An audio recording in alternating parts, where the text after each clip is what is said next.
Hi everybody, on today's show we discuss the different types of studies that can be done to answer statistical questions. So this is lesson 4 in our unit on stats. So let's jump right into it. The first type of study that we can look at is an observational study.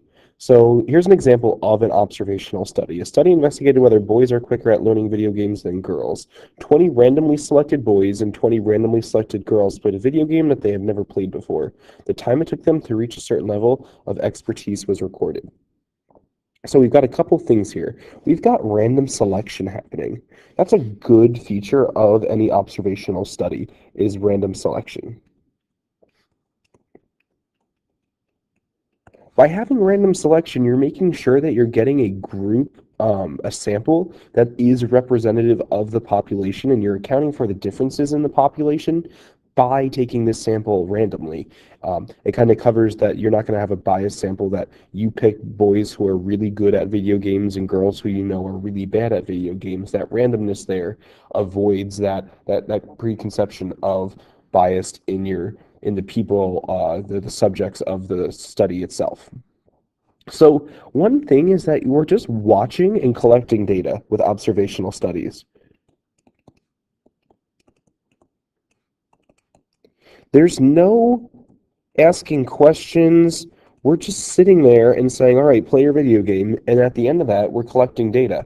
There's nothing that the researcher themselves are doing. The researcher is just sitting there and waiting for the data to be handed to them.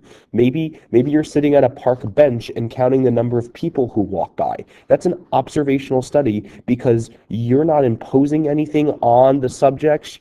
They might not even know that they're part of the observational study. I don't know if that's ethical enough, but as long as you're just sitting there and collecting data after not really doing much, that's an observational study.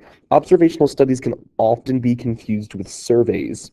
And let's talk about what a survey is right now. So a survey. A study is conducted to determine the number of students who do not like social studies throughout the school. As students entered the building, every 10th student was asked if they had a favorable view or an unfavorable view of social studies class. The students' responses were recorded. So why is this a survey?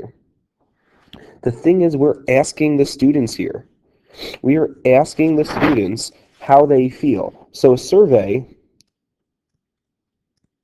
requires questions to be asked. You're soliciting, you're eliciting responses from the people that you want to know about. You also want a representative sample still here. You want random selection to get a representative sample. If we asked every single student in AP US history if they like social studies, I'm assuming that those students in AP US history actually have some interest in history and probably like social studies.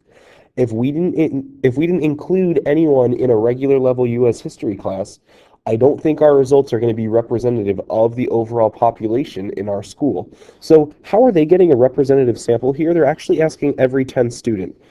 So as students enter the building, they're asking every 10th student. That way we're getting a mixture of 9th graders, 10th graders, 11th graders, 12th graders. We're getting a mixture of levels of classes, so we're not just going into the AP US history class and asking them if they like social studies. We're getting a representative sample by using this random procedure here, this random selection to get my sample. So this is a good way to get an unbiased sample that's actually going to hopefully represent our population, so we can actually figure out if the school overall has a favorable or unfavorable view of social studies class.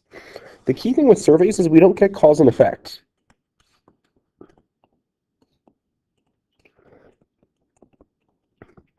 Let's say if we also collected their gender and social studies, we can't say being male caused you to like social studies or being female caused you to like social studies, depending on how the data came out. You can't say cause and effect from a survey. You're just collecting data, and you can look for patterns. We can observe patterns and relationships that exist. So maybe boys like social studies more than girls like social studies, or the other way around. I can't say anything caused that to happen, but I can say I saw this pattern in my data from this survey. So surveys are powerful tools if they're done correctly, if you're getting a representative sample through random selection to see how people feel about certain things. And finally, we'll talk about experiments, the most powerful but most difficult type of study to do. So study determines whether taking aspirin regularly helps to prevent heart attacks. A large group of male physicians of comparable health are randomly assigned equally to taking an aspirin every second day or taking a placebo. After several years, the proportion of the study participants who had suffered heart attacks in each group was compared. So, an experiment has treatments.